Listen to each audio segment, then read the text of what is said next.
ये ऐसा आया नहीं था, ये ऐसा, इसमें Yes, करंट sir. I1 थी बोलो, और इसमें करंट I2 थी।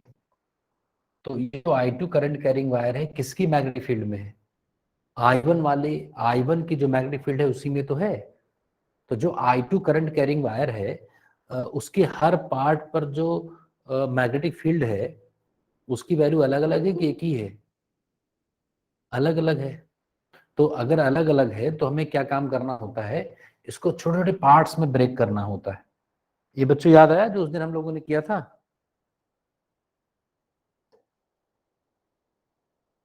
Yes, sir. बोलो, यहां से x डिस्टेंस पर ऐसे आ करके, और फिर यहाँ पर आए थे, छोटा सा एलिमेंट लिया था dx, तो इस जगह पर इसकी मैग्नेटिक फील्ड कितनी होगी निकाला, फिर इंटीग्रेट किया गया था, याद करो। अरे बोलो। Yes, sir. Yes sir.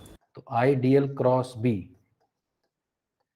इसको इंटीग्रेट करना पड़ता है, ठीक है, तो हमें नेट फोर्स मिल जाता है। ये हम लोगों ने कर लिया था।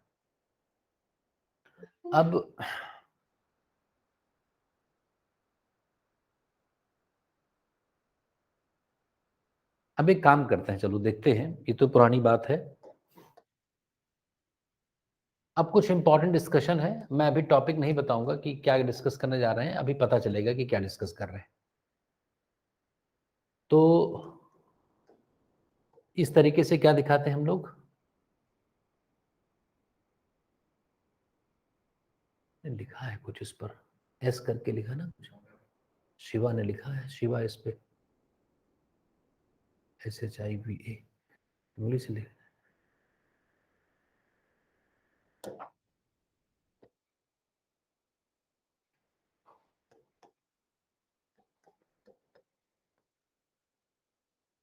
ये ऐसे मैग्नेटिक फील्ड दिखाते हैं ना बच्चों, बताओ। Yes sir. यूनिफॉर्म है कि नॉन यूनिफॉर्म? यूनिफॉर्म है, हर जगह एक टाइप की दिख रही ना। अब अगर इसके अंदर मैं एक ऐसा एक सर्कुलर एक करंट कैरिंग वायर रख दूं, क्या होगा? इसके ऊपर फोर्स कितना लगेगा? बी मैग्नेटिक फील्ड है, आर रेडियस का ये एक सर्कुलर वायर है, तो नेट फोर्स कितना होगा? 0। उस दिन बताया था ना कि अगर कोई लूप ही हो, क्लोज लूप को रख दिया जाए शिवा, तो क्लोज लूप के ऊपर नेट फोर्स कितना होता है? हाँ, 0. 0।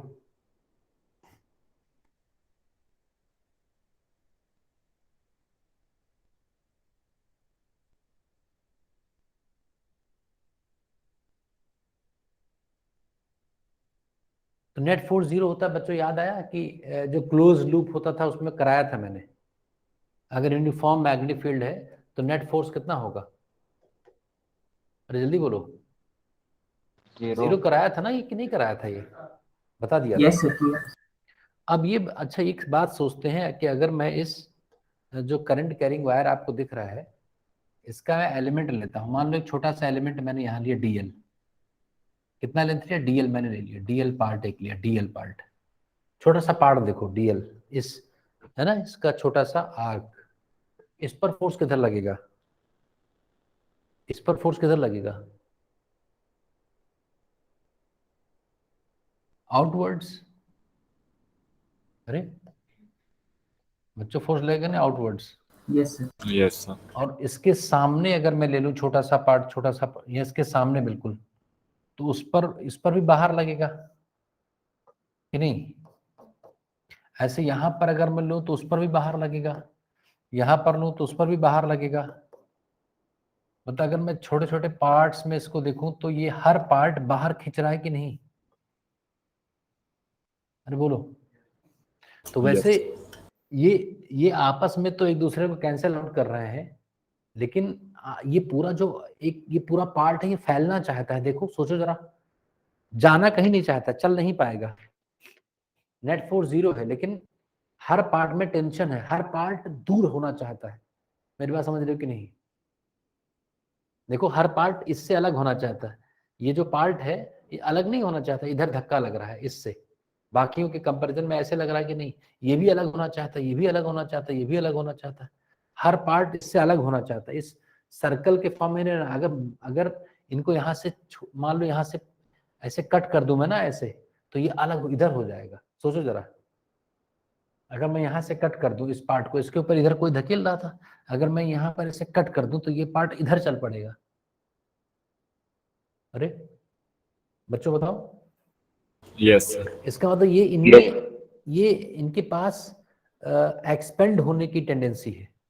ये एक्सपेंड होना चाहते हैं ना, एक्सपेंड होना चाहते हैं। बोलो, अरे फुटबॉल देखा, फुटबॉल, फुटबॉल में वो बीच में सिलाई होती है, ऐसे पैचेज होते हैं अलग अलग, तो सिला होता है ना बीच में ऐसे धागे से, तो हर पैच बाहर निकलना चाहता है एयर का प्रेशर से, लेकिन वो पूरा फुटबॉल तो कहीं चल नहीं पड़ता ना, क्योंकि हर पार्ट बाहर निकला है। तो इसको टेंशन कहते हैं। ये क्या है? टेंशन वो होता है कि जब टेंडेंसी हो कोई चीज और कर ना पाओ, तो टेंशन यही तो होता है। वैसे इन जनरल भी टेंशन क्या होता है? जो हम चाहते हैं वैसा ना कर पाए तो टेंशन है। तो हर पार्ट बाहर निकलना चाहता है लेकिन जा नहीं पा रहा है। इसको इसके बगल वाले ने इंटरमोलिक्यूलर फोर्स से अपनी तरफ खींच रखा है। इसका मतलब ये जो फोर्स आपको दिखाई पड़ रहा रेडियली आउटवर्ड से, कौन सा फोर्स है? कौन सा फोर्स है ये? Radially outwards. देखो इसको अगर हम सेंटर से देखें तो रेडियस के अरे रेडियस टाइप का है ना, उसको बोलते हैं रेडियली आउटवर्ड्स, रेडियली आउटवर्ड्स। तो ये जो रेडियली आउटवर्ड फोर्स है, ये क्या जनरेट कर रहा है? This is producing a kind of क्या? टेंशन। तो अगर कोई एक सर्कुलर लूप, अगर कोई क्लोज सर्कुलर लूप किसी यूनिफॉर्म मैग्नेटिक फील्ड में है, तो नेट फोर्स तो जीरो होगा लेकिन टेंशन जीरो नहीं होगा। हर पार्ट में एक टेंशन लगेगा बच्चों। ये बात समझे कि नहीं? पहले तो ये बताओ, इतनी बात क्लियर हुई? वहां वो रखा लैपटॉप, तो उधर 4:30 बजे है, तो उसको सेट कर देना उस वाले में, ये ले जाओ। तो बच्चों समझ पाए कि नहीं? बोलो। Yes yes sir. Yes yes तो नेट फोर्स नहीं है लेकिन टेंशन है। तो कई बार एक तुम्हारे स्कूल एग्जाम में एक सेंटेंस लिखा होगा, लिखा होगा, क्या लिखा होगा? मैं लिख देता हूं सेंटेंस, और आपको बताना है कि सही गलत। सेंटेंस क्या लिखा होगा कि if current carrying, current carrying, लिखते जाओ, loop is placed in a uniform magnetic field, uniform magnetic field, the net force will be zero, but experiences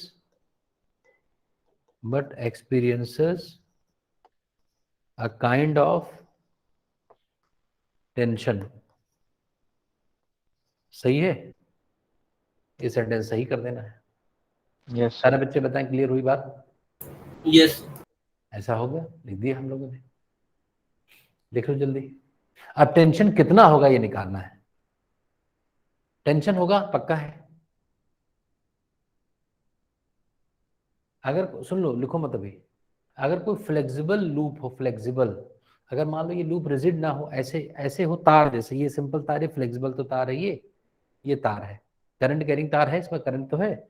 इसको अगर किसी मैग्नेटिक फील्ड में रख दो ऐसे, उसमें करंट फ्लो कर रहा हो और ऐसे टेढ़ा उड़ा हो, ऐसे हो, इस टाइप का, ऐसे रख दो, तो जैसे मैग्नेटिक फील्ड ऑन करोगे ना, ये ऐसे बढ़ करके जितना सर्कल के फॉर्म में आ जाएगा। बाहर ये बढ़ना चाहता है ना, अरे जैसे हवा ना भरी फुटबॉल में तो ऐसे टेढ़ा मेढ़ा रहता है, हवा भर दो तो ऐसे स्फीयर के फॉर्म में आ जाता है, वैसे इसका भी होगा। सारे बच्चे समझ पाए कि नहीं? यस सर सर्कल का फॉर्म फॉर्म आ जाएगा।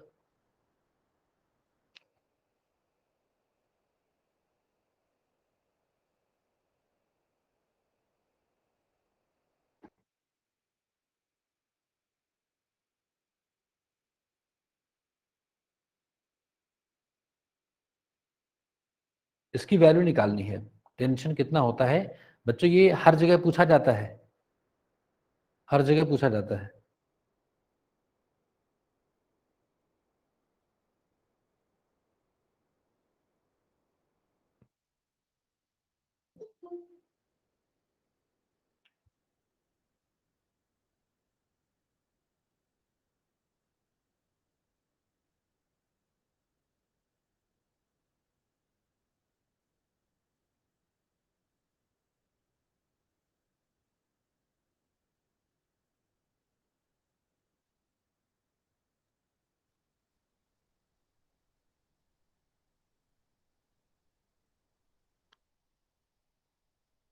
बात क्लियर हो गया। टेंशन की वैल्यू निकालनी है, टेंशन की वैल्यू चलो निकालते हैं। देखो ध्यान से, यहां से सबने लिख लिया है ये बच्चों? अरे बोलो। अब एक काम मैं करने जा रहा हूं, मैं इसका छोटा सा एलिमेंट यहां से ये भी हटा देता हूं। एक छोटा से पार्ट को मैं लेता हूं, इस करंट कैरिंग वायर का छोटा सा पार्ट इमेजिन करो कि मैं यहां से कट कर रहा हूं, मैं इसको देख रहा हूं। ये क्या है? इसी वायर का छोटा सा पार्ट है बच्चों, इसी वायर का छोटा सा पार्ट है। ये बहुत छोटा होना चाहिए, टेंड्स टू 0 लेंथ का, लेकिन मतलब दिखेगा नहीं ना, तो ऐसे मैंने दिखाया। तो ये पार्ट आप देखो, इसका अगर मैं देखूंगा फोर्सेस कौन कौन से लग रहे हैं, तो कौन सा फोर्स लग रहा है? एमजी नहीं, ये तो एमजी नहीं बताना है क्योंकि वो ऐसे टेबल पे रखा है, तो एमजी नॉर्मल डायरेक्शन नहीं। एक तो ये फोर्स लग रहा है बाहर की तरफ, ये मैग्नेटिक फोर्स लग रहा है कि नहीं? अरे बोलो। Yes sir. रेटेली आउटवर्ड जो फोर्स है उसकी वजह से टेंशन होता है, वो फोर्स टेंशन नहीं है, ये तो मैग्नेटिक फोर्स है ना। अरे तो मैग्नेटिक फोर्स है, इसकी वजह से टेंशन यहाँ होगा। देखो कहां पर टेंशन होगा। अब इसको कौन नहीं आगे भाई, ये दूर करना चाहता है, ये फोर्स बाकियों से इसको अलग करना चाहता है। तो टेंशन कौन क्रिएट करेगा? इसके अगल बगल वाले, इसके अगल बगल वाले। यहाँ पर जो मॉल ये अलग होना चाहता है, तो उसके बगल वाला है कि तुम ना जाओ, उसने ऐसे इसको इस डायरेक्शन में ऐसे खींच रखा है ना, ऐसे दोनों दोनों तरफ से दोनों लोगों ने पकड़ रखा है। जैसे मेरा हाथ है, मैं ऐसे खड़ा हूं और मैं पीछे जाना चाहता हूं, और इधर भी किसी ने मेरा हाथ पकड़ रखा है। एक सर्कल बनाते थे छोटे बच्चे, जब फर्स्ट सेकंड थर्ड क्लास में देखो तो कहते थे सर्कल में एक हाथ हाथ पकड़कर ऐसे सर गोला बना लो। फिर कहते थे गोला बड़ा करो, तो बड़ा करते करते बहुत बड़ा थोड़े कर सकते, एक टाइम के बाद सबका हाथ खिंच जाएगा। क्यों बच्चों? और हर बच्चा पीछे जाना चाहता है, लेकिन उसको पीछे कौन नहीं जाने दे रहा है? अगल बगल वाले दो बच्चे, और ऐसे उसको भी उसके अगल बगल के दो बच्चे। नहीं समझे बात? तो मेरे हाथ में Yes, sir. टेंशन कौन क्रिएट कर रहा है? मेरे हाथ में टेंशन कौन क्रिएट कर रहा है? अगल बगल वाले ना। तो मैं ऐसे जाना चाहता हूं, तो अगल बगल वाले मुझे, तो मेरे हाथ में टेंशन होगा इधर की तरफ, इस डायरेक्शन में ऐसे। यही टेंशन है, ये टेंशन है, यही तो टेंशन है। ये टेंशन नहीं है। अगर ये पार्ट अलग होता इन दोनों से, तब तो टेंशन की बात ही नहीं थी, वो अलग अलग चला जाता। ये टेंशन है, ये निकालना है। तो ये जो डीएल पार्ट है, इसका लेंथ मैंने कितना लिया है? कितना लिया है? डीएल। ये डीएल पार्ट मैंने मान लिया कि सेंटर पर कुछ एंगल सेपरेट कर रहा है। मैंने मान लिया डी थीटा एंगल सेपरेट कर रहा है। कितना? D theta. रेडियस आर है मान लो। ये बात समझ में आई कि मैं क्या करने जा रहा हूं? सारे बच्चों को दिखा, ये सिचुएशन दिखी? यस अब मैं इसी को थोड़ा जूम करके अलग बनाऊंगा, मैं इसी को थोड़ा बड़ा करके बना रहा हूं। इधर टेंशन लग रहा था, याद करो, इधर टेंशन बोलो।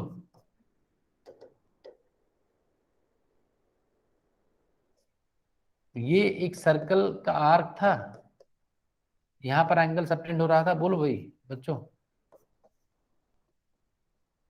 यस ये डीएल पार्ट है, यहां पर एक बाहर की तरफ फोर्स लग रहा था डीएफ। ये बहुत छोटा पार्ट है तो सीधा मान सकते हैं, डीएल मतलब डेल्टा एल टेंड्स टू 0, तभी तो डीएल बनता है। तो अगर बहुत छोटा पार्ट है तो स्ट्रेट वायर मान सकते हैं। तो अगर स्ट्रेट है और मैग्नेटिक फील्ड अंदर की तरफ है, तो डीएफ कितना होगा? Magnitude I DL cross B. अरे ये डीएफ कितना होगा? I into DL into B sine 90। अरे डीएल ये है 90, मैग्नेटिक फील्ड अंदर है। अभी देखो,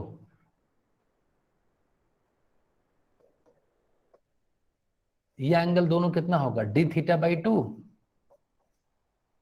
अरे पूरा डी थीटा था। Yes, sir. Yes.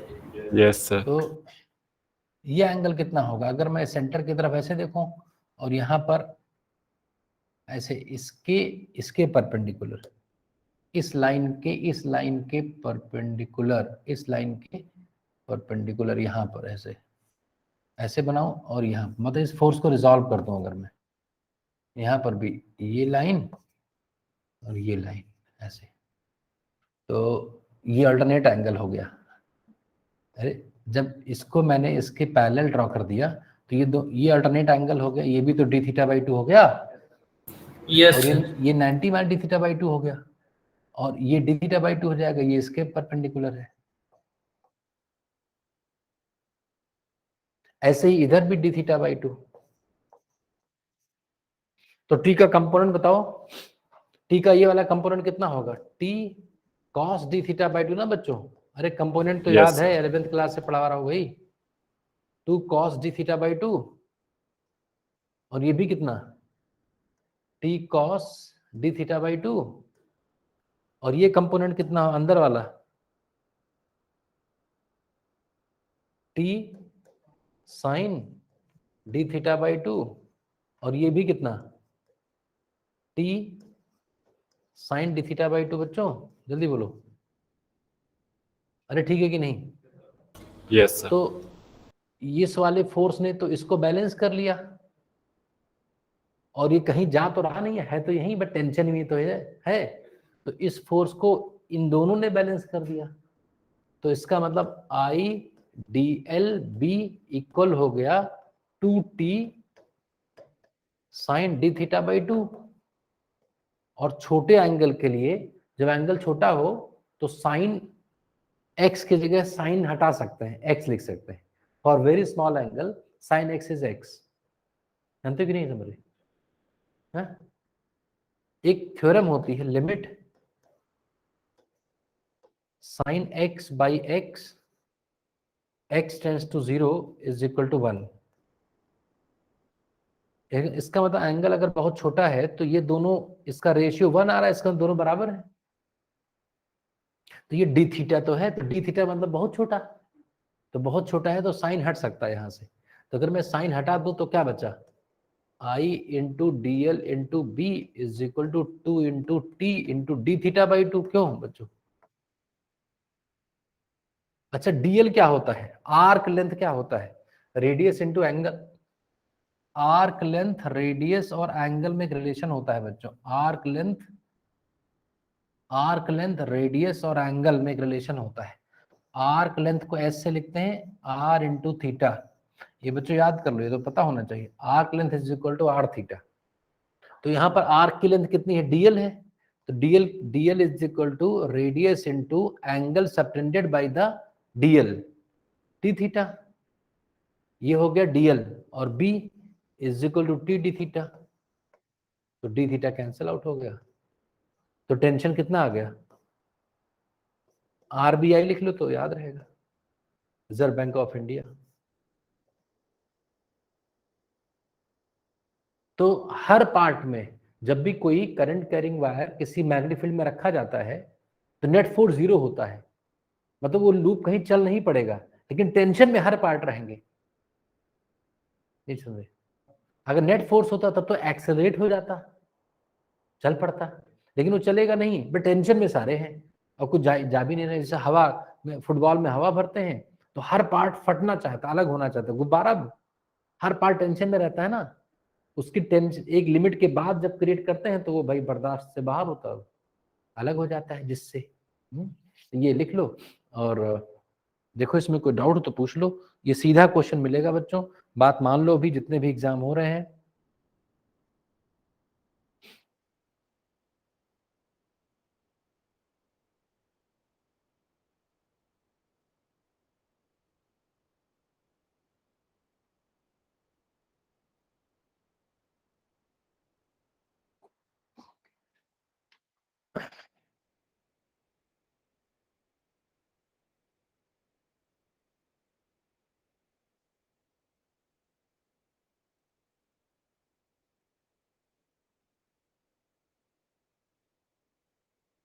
आकांक्षा, आयुषी, Yes, अंश, sir.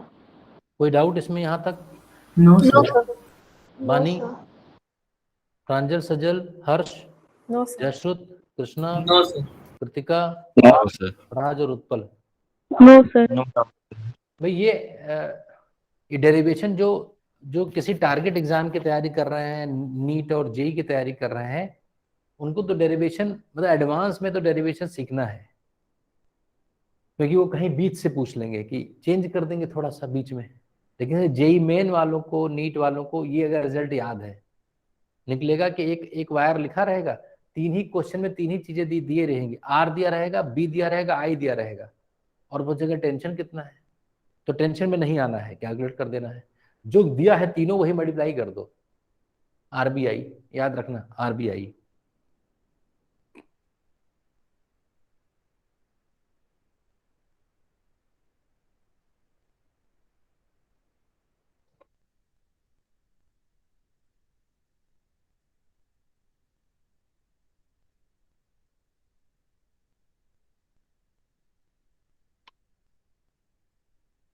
जल्दी बोलो, ठीक है बच्चों?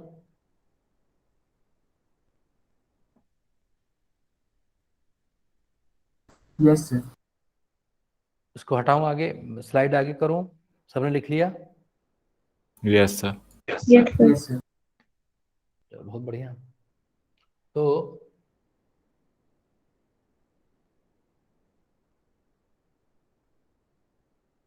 इस तरह से टेंशन हो सकता है। अब इसमें कंप्रेशन का भी टेंशन हो सकता है। जैसे मान लो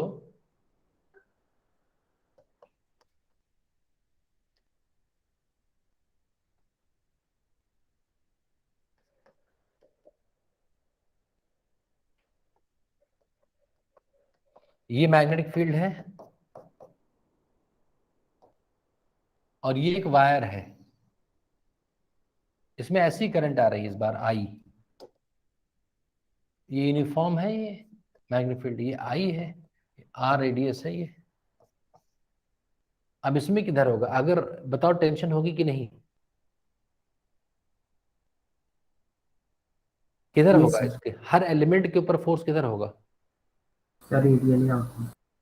अंदर की तरफ होगा ना। अब तो अब कंप्रेशन का टेंशन Yes, होगा। sir. लेकिन अगर Yes, लूज sir. वार हुआ तो इकट्ठे हो जाएंगे ऐसे, तो कोई टेंशन नहीं। लूज हुआ अगर तो दबाओगे तब तब क्या टेंशन भाई? दबा, अगर कोई चीज चेंज करना चाहे वो चेंज हो जाए तो कोई टेंशन नहीं। अगर रिजिड वायर हुआ, जैसे कॉपर का वायर देखा है, जो बहुत टाइट वायर आता है, ऐसे बड़ा मुश्किल से ऐसे घुमाते हैं, उसको रिजिड वायर कहते हैं। अगर उसमें करंट हो तो अब ये सिकुड़ना चाहता है लेकिन सिकुड़ नहीं पाएगा, तो टेंशन है। तो इसमें ध्यान रखना कि अगर कॉम्प्रेशन की बात आए तो अगर ये फ्लेक्सिबल है तो टेंशन क्रिएट नहीं होगा। अरे भाई, टेंशन क्रिएट कैसे होगा? अंदर आना चाहते हैं, अंदर आ गए, इकट्ठे हो गए ऐसे। और अगर रिजिड हुआ तब अंदर आना चाहेंगे लेकिन अंदर आ नहीं पाएंगे, तो टेंशन होगा। तो अगर रिजिड वायर फ्रेम है, तो अगर रिजिड वायर फ्रेम है ये, अगर रिजिड है तब, अगर रिजिड वायर फ्रेम है तब इसमें कॉम्प्रेशनल टेंशन होगा, है ना? अरे बोलो, कॉम्प्रेशनल टेंशन Yes, sir. ये हो जाएगा। ठीक है, तो आगे देखते हैं। ये रेडियस हो जाएगा। अब अगर शेप चेंज कर दें तो तुम्हें हर पार्ट में निकालना पड़ेगा, फिर स्क्वायर कर दें तो जो फोर्स बाहर का वही टेंशन है। अगर स्क्वायर फ्रेम है तो हर फ्रेम पर तुम्हें फोर्स निकालना पड़ेगा, हर पार्ट पर। ये तो सिर्फ सर्कल के लिए तो है ना? ऐसा करना पड़ेगा।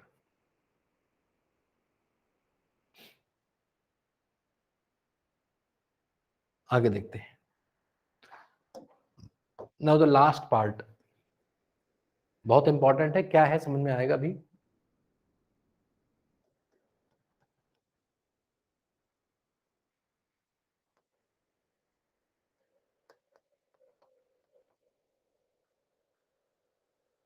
शिवा,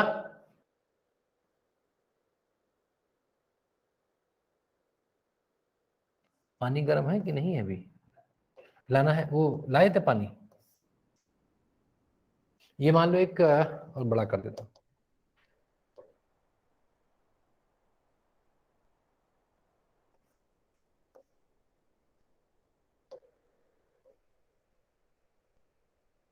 ये मान लो है PQRS, ये करंट कैरिंग वायर है मान लो,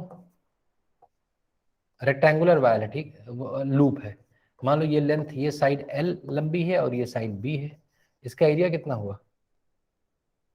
LB। मैग्नेटिक फील्ड B है, करंट I है इसमें, ऐसे रखा हुआ है, इसी प्लेन में रखा हुआ है। हाँ, पानी वो है कि नहीं है तो लाना पड़ेगा कोई।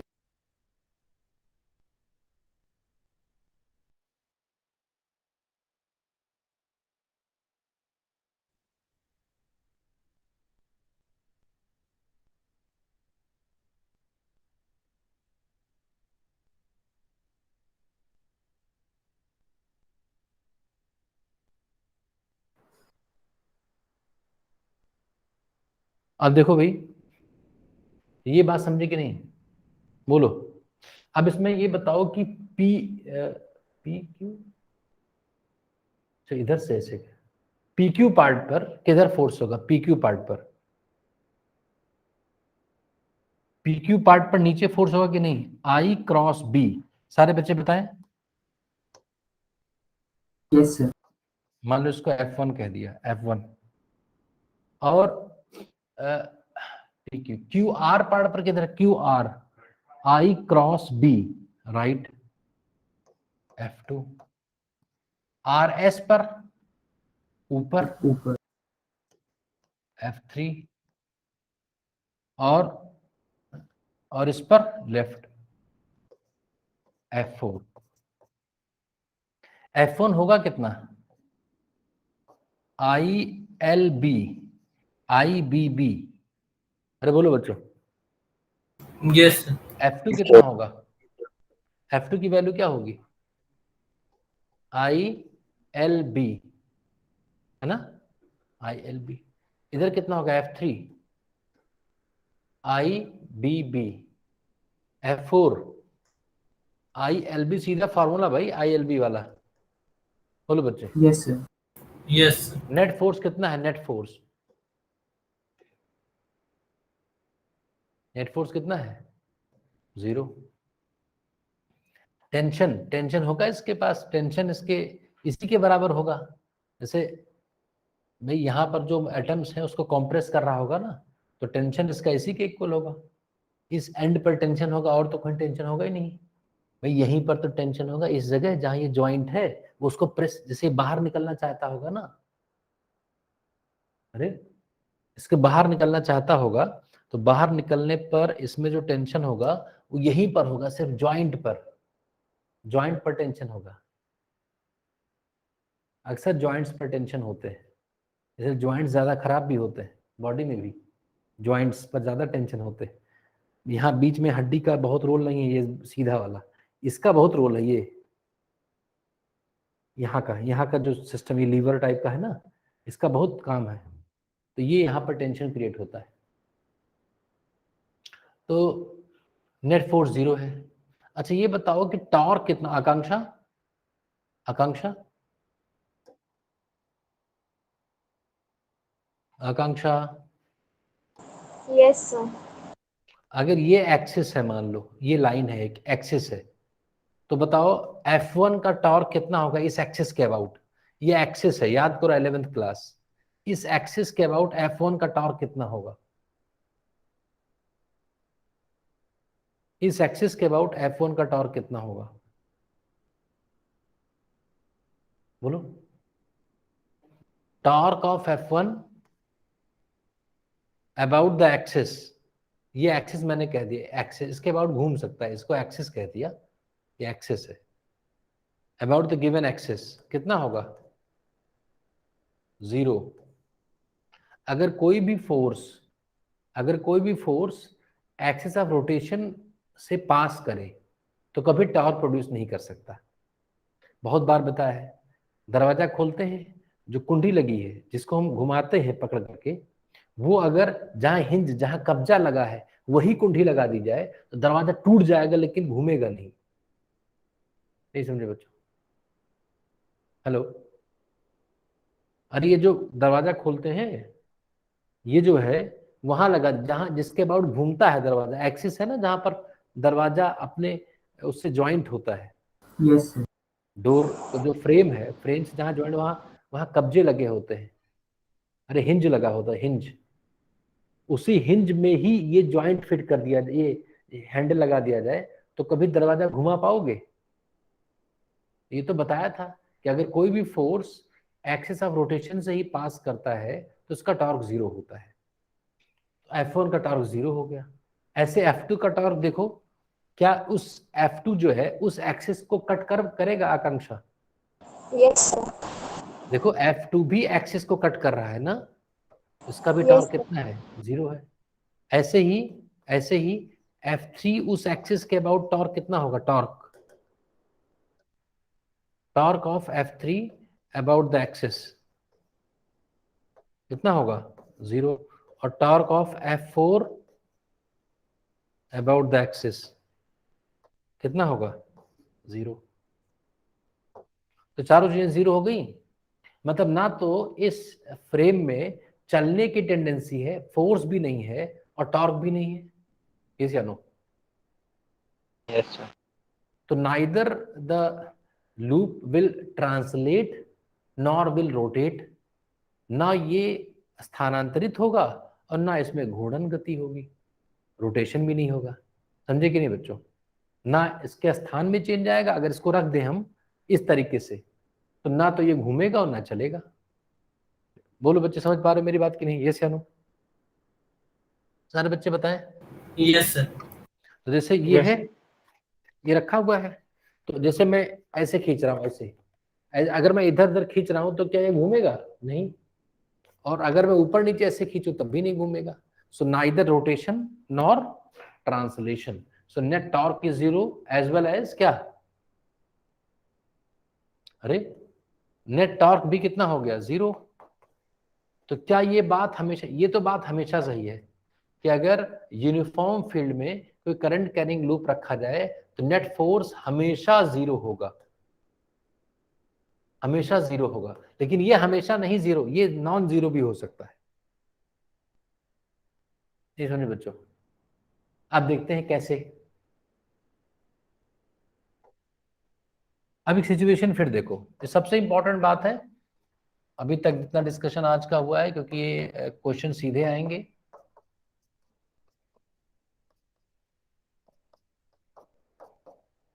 अब मैंने इसको थोड़ा घुमा दिया, जैसे ये ऐसे तो रखा हुआ था, अब ऐसे मैं घुमा दूं थोड़ा, तो ये वाला आगे निकल आए, तो ये वाला इधर आ गया थोड़ा। मेरी बात समझ पा रहे कि नहीं? घूम गया, लग रहा है कि नहीं घूम गया? ये परपेंडिकुलर नहीं है, ऐसे हल्का सा घूम गया, हल्का सा घूम गया। अरे समझ गए बच्चों की नहीं? ये सियानो? Yes, तो sir. ये जैसे यहां था पहले, अरे ये पहले आकृति ऐसे थी, इसकी जो आकृति थी ऐसे थी, ये पहले ऐसे रखा हुआ था, याद करो अभी जो हम लोगों ने किया था। नहीं, दूसरे कलर से Yes, sir. कलर की कमी है ही नहीं यहाँ। ये जो पहले वाला था ऐसा था, ये फ्रेम पहले वाला था, इसको मैंने घुमा दिया थोड़ा सा। एक्सिस वही है पुरानी वाली, एक्सिस पुरानी वाली है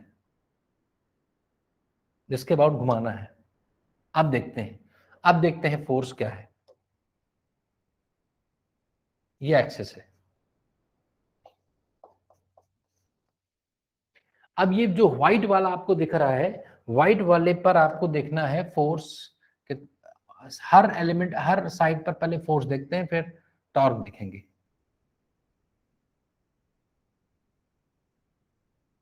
कितना घूम गया ये? थीटा। कितना घूम गया?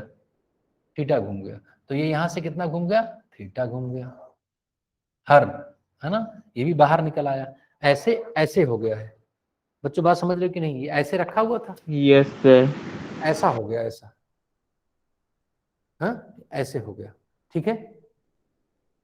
अब अब व्हाइट वाले सेगमेंट पे अगर नाम दें तो इसको मान लो P है, ये Q है, ये R है, ये S है, और करंट कैरिंग क्लॉकवाइज था क्या? अरे यही तो था, नाम अलग था, कोई बात नहीं, तो नाम में क्या है तो चेंज कर ले। करंट आई है मान लो, ये लेंथ कितना था, कितना है, और ये कितना है, और ये भी L है। अरे बात समझिए कि नहीं बच्चों? ठीक है, रेक्टा, अरे वही तो फ्रेम है, क्यों घुमा ही तो है, तो L थोड़ा चेंज हो जाएगा। अब बताओ जो PQ ब्रांच है उस पर फोर्स किधर लगेगा? PQ branch, PQ branch force तो ऐसे लगेगा ना, ऐसे। Hello, yes sir. अरे I L cross B F1, इस पर फोर्स किधर लगेगा? ऐसे है तो IL cross B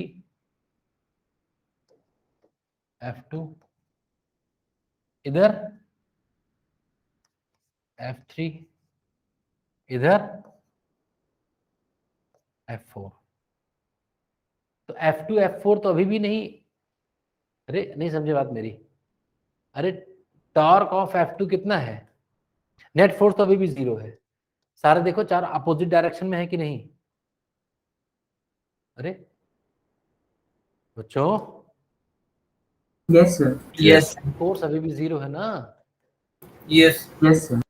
net torque की बात करते हैं, तो टॉर्क मैं निकालने जा रहा हूं F1 का torque about the given axis, क्या होगा बताओ? टॉर्क निकालना भूल गए होगे तुम लोग। Sir IL sin theta. हाँ हाँ, देखते हैं। जैसे फोर्स की लाइन, फोर्स ऐसे है, और ये लाइन जो है, यही तो, ये कितना डिस्टेंस है, ये B/2 है कि नहीं? यस। ये B/2 है, और ये फोर्स का लाइन है। ध्यान से देखो, इस एक्सिस से ये समझना है बच्चों कि जैसे इसमें क्या है कि ये ऐसे आ गया ना, ऐसे, और फोर्स इधर लग रहा है, इधर, तो फोर्स की लाइन ऐसे आई कि नहीं? फोर्स की लाइन ऐसे जाएगी, और एक्सिस तो इसी में से पास कर रहा है, तो फोर्स की लाइन अब एक्सिस से दूर हो गई। देखो सारे बच्चों को दिख रहा है कि नहीं? जैसे ऐसे ही दिखाना पड़ेगा ना, मैं जब ऐसे था तो ये फोर्स जो है एक्सिस से कौन साइड, एक्सिस यही है, तो ये जो फोर्स था ये एक्सिस को टच कर रहा है कि नहीं? और जब ये ऐसे हो गया तो फोर्स ऐसा है, अब फोर्स की लाइन देखो एक्सिस से दूर होगा कि नहीं? तो इतना दूर हुआ ना, इतना दूर, यही टॉर्क का कारण है। इसी को आर्म लेंथ कहते हैं, परपेंडिकुलर डिस्टेंस कहते हैं। Hello, yes sir. Yes, sir. तो ये एंगल थीटा होगा क्या? ये कितना होगा? थीटा तो होगा। अरे थीटा, थीटा नहीं होगा। देखो ये वाला एंगल कितना होगा? 90 माइनस थीटा। हाँ? ये वाला एंगल, ये इसके साथ नहीं, थीटा ही होगा। तो ये डिस्टेंस ये कितना है? B/2 है कि नहीं ये वाला? अरे B/2 तो है बच्चों। Yes sir. तो ये जितना दूर एक्सिस से निकला है, इसकी लाइन एक्सिस से कितना ऊपर उठाई है, ये डिस्टेंस देखो, ये वाला डिस्टेंस B/2 साइन थीटा है कि नहीं ये? अरे B/2 कॉस थीटा ये, और B/2 साइन थीटा ये। तो इसकी जो लाइन है वो इससे दूर कितना निकला, ये डिस्टेंस, ये B/2 है, ये फोर्स की लाइन है, ये एंगल थीटा हुआ, तो ये B/2 कॉस थीटा ये, और B/2 साइन थीटा ये, तो ये B/2 साइन थीटा हो गया। अब बताओ ठीक है कि नहीं? कितनी बात समझ पाए? क्या डाउट है बताओ, जल्दी बोलो, क्या डाउट है? जल्दी बोलो बच्चों, क्या डाउट है? इसको अगर मैं लाइन से ऐसे दिखा दूं, तो ये मान लो ये लाइन है, ये हमारा F1 है, ये हमारा F2 है, ये सेंटर है जिसके अबाउट ये घूमता है ऐसे, ठीक है? तो ये F1 की लाइन अब आसानी से देख सकते हो, ये थीटा है, ये B/2 है। तो टॉर्क कैसे निकालते थे? फोर्स को, ये एक्सिस ऑफ रोटेशन है बच्चों, अगर मैं इसको टॉप व्यू दिखाऊं, टॉप व्यू, मतलब अगर मैं नीचे से देखूंगा तो ऐसे दिखेगा। अगर मैं नीचे से इस ऐसे दिखेगा, नीचे से देखो तो ऐसा दिखेगा, या टॉप से देखो तो F1 जो है, क्या F1 की लाइन एक्सिस से पास कर रही है बच्चों? No sir. तो F1 की लाइन एक्सिस से कितना दूर है परपेंडिकुलर? यही तो। अगर ये B right by 2 sin angle triangle है तो ये b/2 cos थीटा होगा, ये b/2 sin थीटा होगा। Yes sir. तो टॉर्क होता है force multiplied by perpendicular distance.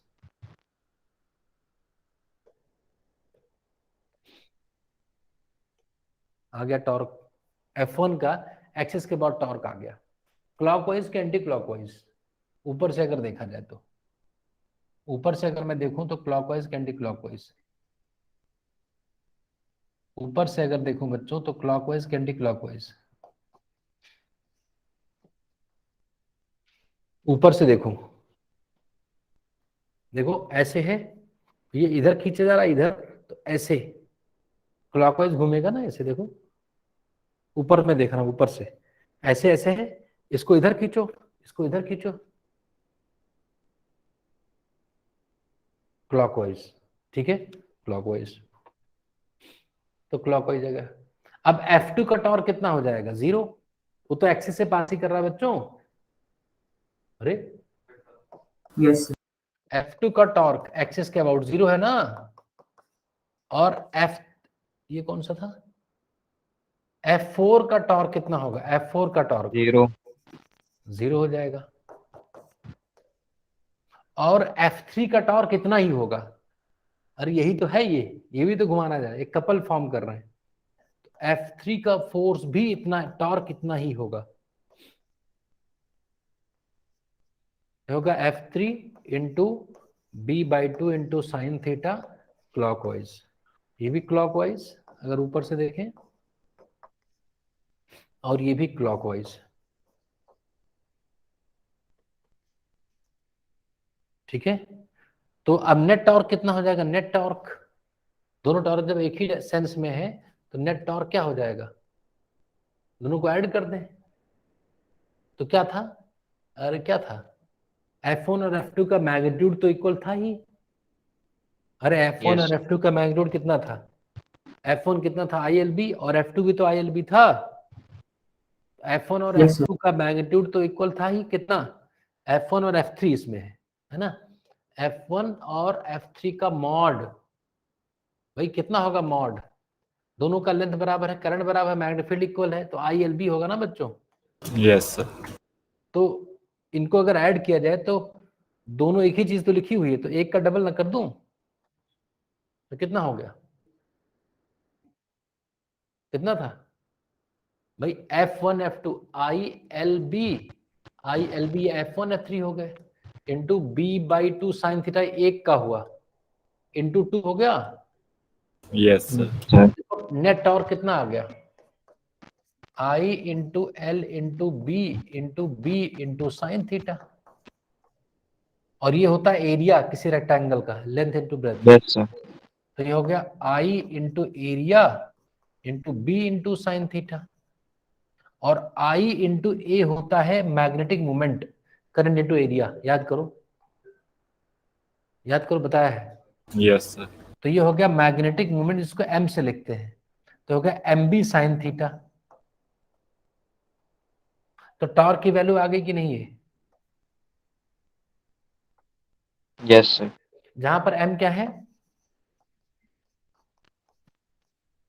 इसको क्या बोलते हैं? Magnetic moment, dipole moment, magnetic dipole moment, याद करो। अब हम लोगों ने धीरे धीरे करके किसी मैग्नेटिक फील्ड में किसी लूप को घुमाना सीख लिया है। क्या सीख लिया है? घूमेगा ही, अगर एंगल ऐसे ऐसे थोड़ा सा हल्का करते तो घूमने लग जाएगा। तो मोटर बना सकते हैं हम, घूमने वाली टेंडेंसी आ गई ना, पंखा चला सकते हैं, मोटर बना सकते हैं।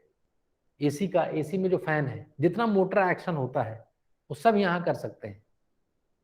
अरे मैग्नेटिक फील्ड, और थोड़ा सा एक पहली बार घुमाना पड़ेगा, बस पहली बार घुमाना पड़ेगा थोड़ा सा, है ना। पहली बार घुमाना पड़ेगा, मतलब पहली बार उसको ऐसे करना पड़ेगा, किसी एंगल पे रखना पड़ेगा। अगर एक ही पंखा हो तो नहीं घूमेगा कभी भी मतलब अगर इवन हो तो गड़बड़ा, मतलब गड़बड़ हो सकता है, पर्टिकुलर एंगल अगर हम ना बनाएंगे तो। एक लूप अगर ऐसे रखा है, अगर ऐसे ही रखा होता ना और इस टाइप से रखा होता और तुम करंट ऑन कर दो, नहीं घूमेगा ना। तो इस तरीके से रखा होगा तो घूम जाएगा मैग्नेटिक फील्ड से। तो अगर हम 4 कॉइल रख दे, 3 कॉइल, और कोई ना कोई हमेशा किसी एंगल पर हो, जैसे मान लो एक प्लेन मैग्नेटिक फील्ड के प्लेन में हो गया, दूसरा वाला ऐसा हो तो दूसरे से घूमना शुरू कर देगा। Yes, sir. Yes, sir. तो हमने धीरे धीरे करके देखो एडवांटेज लेना, अब हमें प्रैक्टिकली यूज करना। अभी तक देखो हम लोगों ने मूविंग चार्ज मैग्नेटिक फील्ड में मूव कर रहा था, उसका कोई प्रैक्टिकल यूज नहीं था। अब हम धीरे धीरे मोटर बनाने के उसमें आ गए हैं, इंजीनियरिंग में प्रवेश कर चुके हैं कि हम लोग इसको यूज कर सकते हैं। और ये आपको लिखना है, इसमें कोई डाउट हो बच्चों तो देख लो, लिख लो, क्योंकि ये हो सकता है कि क्योंकि बहुत गड़बड़ है, एनसीईआरटी या किसी भी बुक में समझ में नहीं आएगा, क्योंकि हर पार्ट को अलग अलग समझाना पड़ेगा। इसलिए इसको आप लिख लीजिए। ये पेज सबने लिख लिया है बच्चों? ये लिख लो।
आगे ये लिख लिया सबने? आगे देखो, ये वाला लिखा कि नहीं अभी? सारा बनाओ प्रॉपर, जैसे मैंने बनाया था, इसको घुमाया, ऐसे लगे कि घुमा हुआ है थोड़ा। लग रहा है घुमा हुआ कि नहीं पार्थ? पार्थ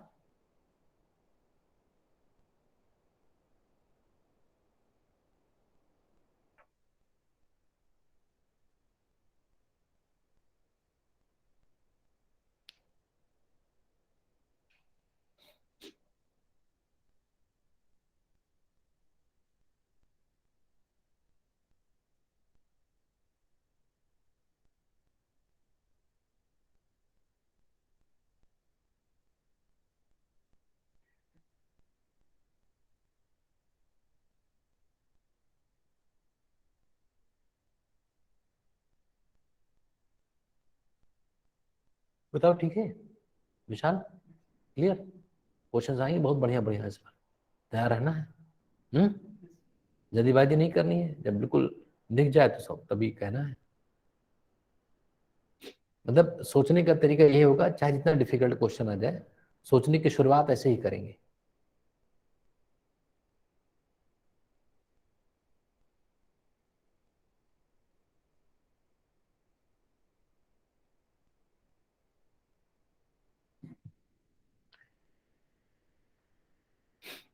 दिखा बच्चों की नहीं दिख रहा है?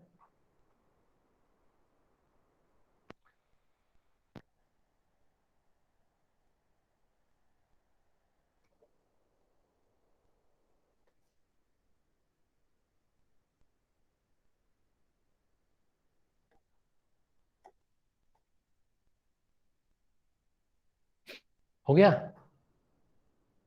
लिख लो, प्रॉपर लिखो आराम से।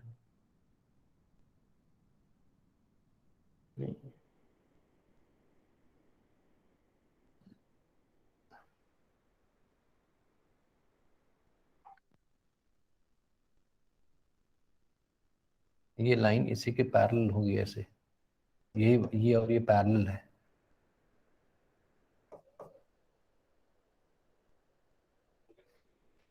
हर्ष हर्ष हर्ष Yes, समझ sir. पा रहे हो, समझ पा रहे हो Yes, कि नहीं? sir. तो Yes, sir. इस तरीके से हमें चीजें पता होनी चाहिए। नेक्स्ट ये देख लो, ये फॉर्मूला अगर याद होगा तो नीट के बच्चों का सीधा क्वेश्चन सही होगा। सीधे बहुत सरल पेपर आया है इस बार, वेरी सिंपल। जो हम लोग पढ़ते हैं उससे बहुत कम लेवल का पेपर आया है, बहुत सामान्य पेपर है। इससे सस्ता पेपर नहीं बना सकते नीट का।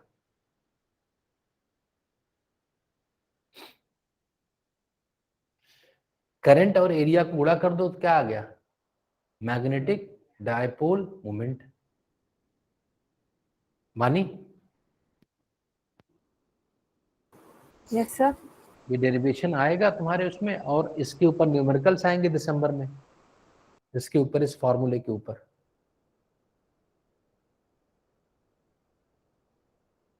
टॉर्क वाला जो दिया था पीडी, वो पीपीटी ना कृष्णा, उसमें तुमने टॉर्क वाला छोड़ दिया था, तुमने कहा था ना। Yes, sir. Yes, sir. तो ये फॉर्मूला पता होता तो वो भी हो जाता, Yes, sir.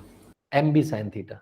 तो अभी तो एक लूप में एक ही, मतलब जो लूप है ना, उस लूप में एक ही कॉइल था। अगर उसमें एन कॉइल कर दिया जाए, एन कॉइल, तो एन आई ए हो जाएगा। जैसे आई इंटू ए ये होता है मैग्नेटिक डायपोल मोमेंट, लेकिन अगर एन टर्न्स हो तो ये भी मैग्नेटिक डायपोल मोमेंट है बच्चों।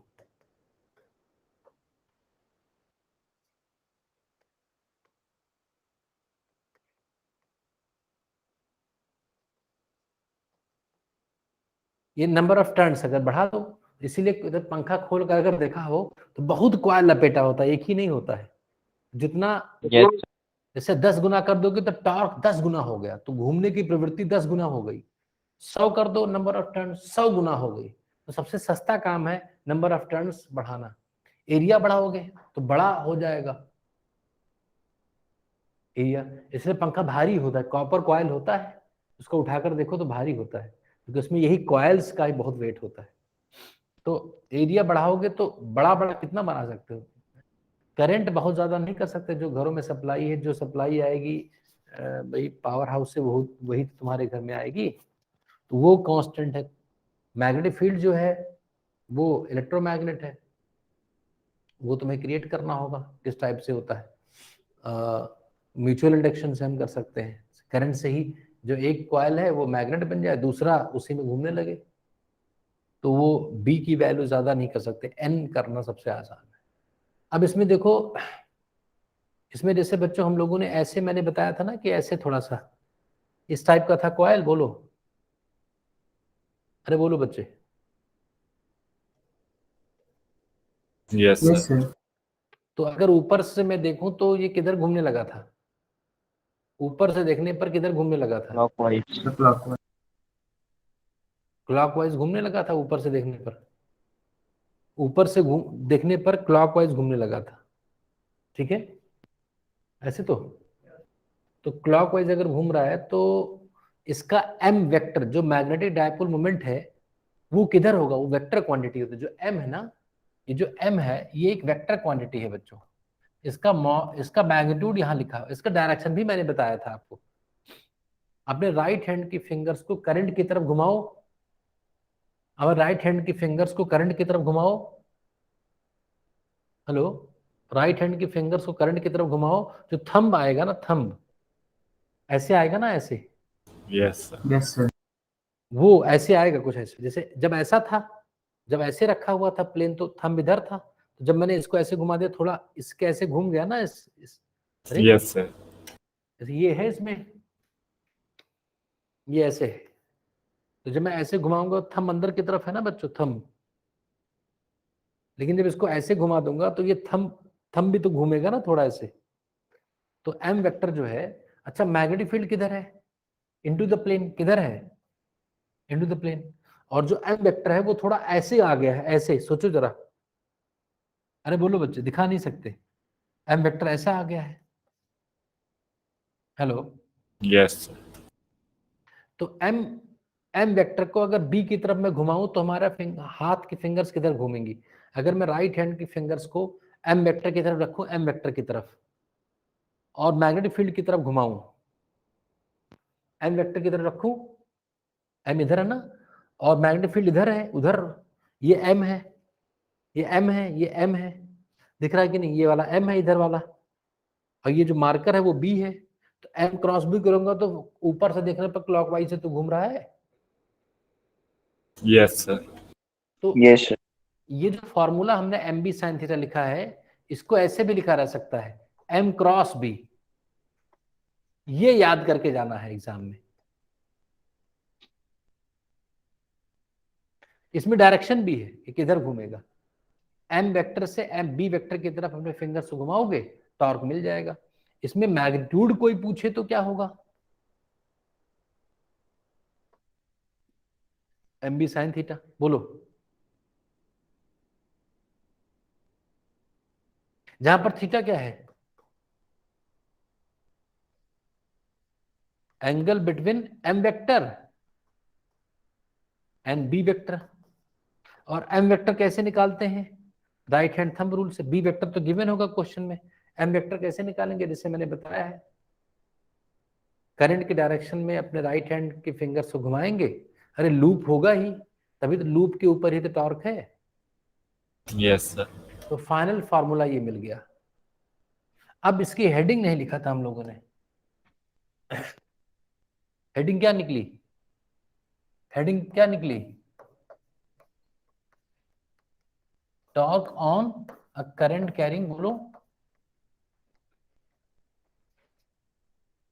Current carrying loop placed in a magnetic field.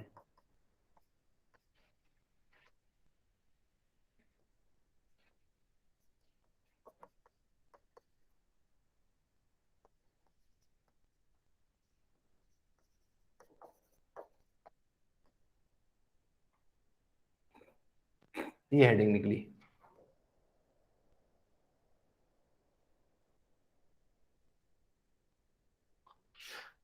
समझ गए बच्चों? बताओ, क्लियर है बात?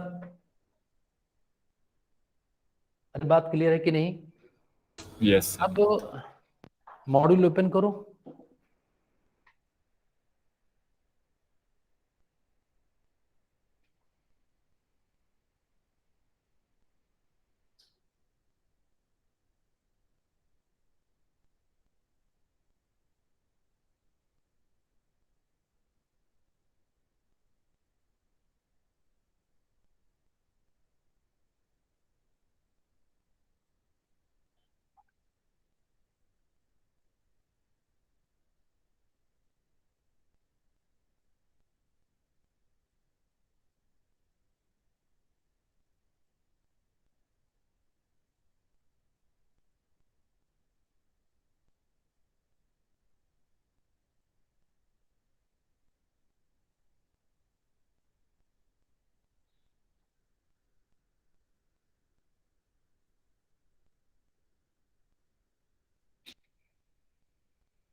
देखो कहीं सेक्शन है, कहां पर है ये? सेक्शन जे देखो।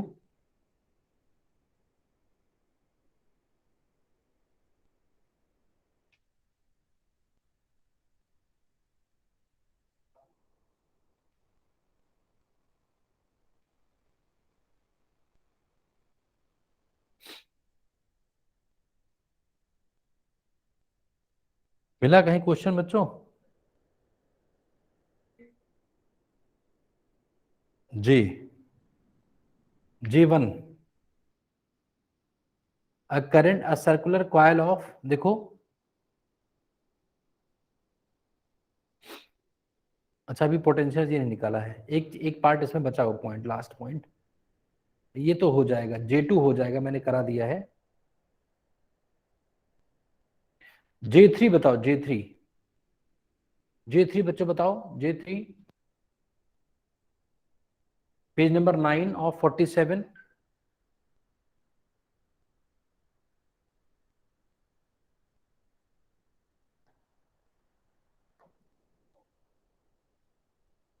J3 क्वेश्चन आ जाएगा, J3। A rectangular coil of 100 turns, क्या गिवन है? n is equal to 100, has length 4 centimetre. Raj जल्दी बताओ क्वेश्चन करके. width 5 centimetre.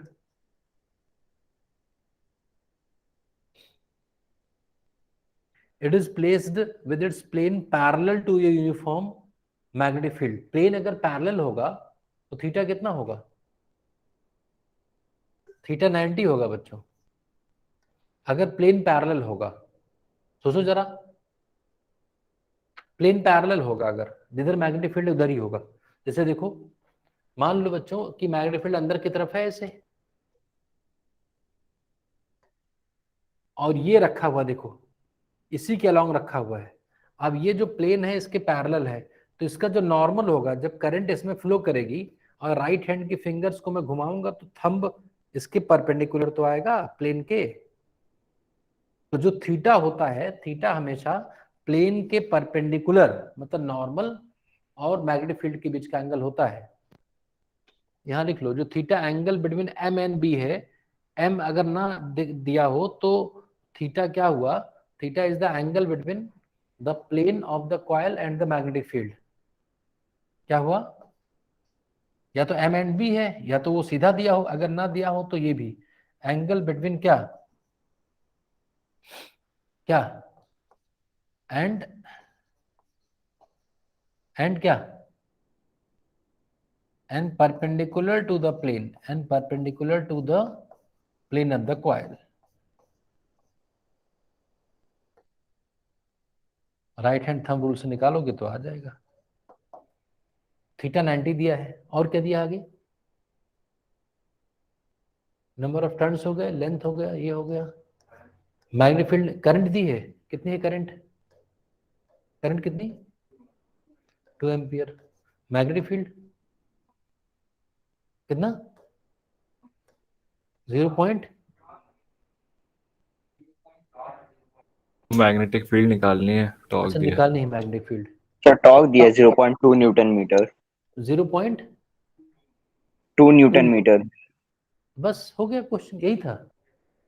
हो गया तुरंत. Torque is equal to M B sine theta होता है, और एम को लिख लो एन आई ए, जैसे नीट टाइप का हो गया, N I A B sine theta. तो अब रखते चले जाओ. 0.2, 100, करंट 2, एरिया होता है एल इंटू बी, तो 20 इंटू 10 की पावर -4. मैग्नेटिक फील्ड निकालना है साइन 91, तो 2 1 3.4, 0.5 आ गया क्या answer? Yes sir. B Yes, आएगा yes. 2/4, तो 1/2 टेस्ला. नेक्स्ट J4 क्या है?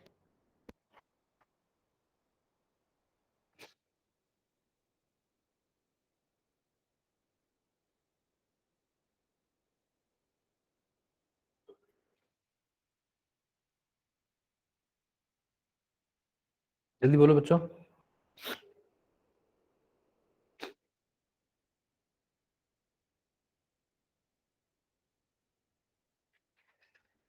देखो हो गया.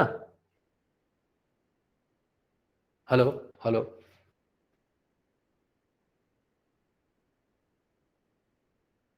J4 हो गया.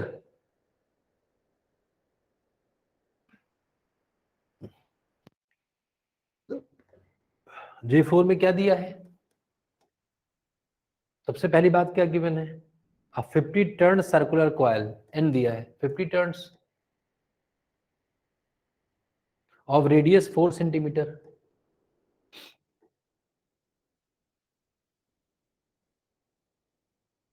Current of 2.5 ampere.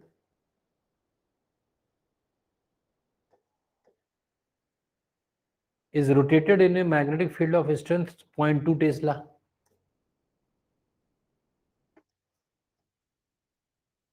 What is the maximum torque that acts on the coil? Maximum torque. तो टॉर्क होता है N I A B sign theta. तो मैक्सिमम टॉर्क कब होगा? जब साइन थीटा 1 होगा बच्चों, जब साइन थीटा की वैल्यू 1 होगी तो टॉर्क मैक्सिमम हो जाएगा ना। Yes sir. टॉर्क मैक्सिमम कब हो? जब वो घूम रहा है तो कभी कभी तो थीटा 90 होगा ही, उसी समय मैक्सिमम हो जाएगा। तो NIAV निकाल दो, नहीं आया 50 गुणे 5 बट मुझे कैलकुलेशन बहुत अच्छा लगता है। Area pi r square, pi is 3.14, r square 16 into 10 की पावर -4, मैग्नेटिक फील्ड 0.2। सॉल्व कर लेते हैं। 2 0.1, एक ये कट गया इससे, 25 इंटू 16, 25 अट्ठे 200, 400, तो ये हो गया 400, 400 का 2 0 इधर, तो 3.14 इंटू 4 इंटू 10 की पावर -2 न्यूटन मीटर आना चाहिए। क्यों? गुणा कर देते हैं। 16 5 10 की पावर -2, ये साइंटिफिक नोटेशन नहीं है, डेसिमल एक पॉइंट के बाद होना चाहिए। 10 से डिवाइड करो तो 10 से मल्टीप्लाई भी कर दो। 1.256 -1 नहीं लिखते हैं एक्चुअली, 0.126 हो गया ना, ये ज्यादा ठीक है। यही लिखा होगा न्यूटन पर मीटर, न्यूटन मीटर, ठीक है। अब आगे इसी में एक पार्ट और है क्या? In a particular position of the coil the torque acting on it is half of this maximum. Half कब होगा? जब थीटा 30 डिग्री हो जाएगा। साइन 30 जब होगा तो ये 1/2 फैक्टर आ जाएगा, जो 1 था भी 1/2 हो जाए तो हाफ हो जाएगा। Yes, sir. What is the angle between the magnetic field and the plane of the coil? तो थीटा 30 आंसर नहीं होगा, 60 आंसर होगा। नॉर्मल ये जो थीटा निकलता है बच्चों, ये प्लेन और प्लेन के परपेंडिकुलर और मैग्नेटिक फील्ड के बीच का है। ये नहीं पूछा गया है। क्या पूछा गया है? अरे यहां से थीटा जो आ गया, थीटा जब 30 होगा तो साइन 30 1/2 हो जाएगा। तो जब 1/2 हो जाएगा तो उस समय टॉर्क जो मैक्सिमम था उसका हाफ हो जाएगा कि नहीं? जल्दी बोलो। यस Yes, ये sir. जल्दीबाजी में ये आंसर टिक कर देते हैं बच्चों। हमें क्या निकालना है? Angle between the magnetic field and the plane of the coil. Hello, जैसे मान लो ये मैग्नेटिक फील्ड है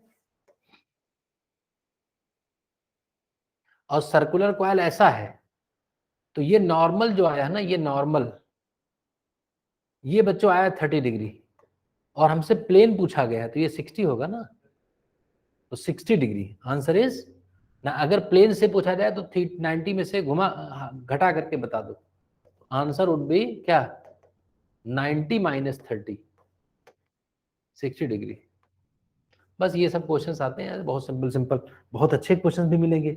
जो पहला एक्सरसाइज है, अगर कोई बच्चा एक्सरसाइज 1 के सारे क्वेश्चंस कर ले तो जेई नीट, मतलब जेई मेन तो पूरा तो नहीं हो पाएगा, लेकिन मतलब बोर्ड और नीट लेवल तो कंप्लीट हो जाएगा।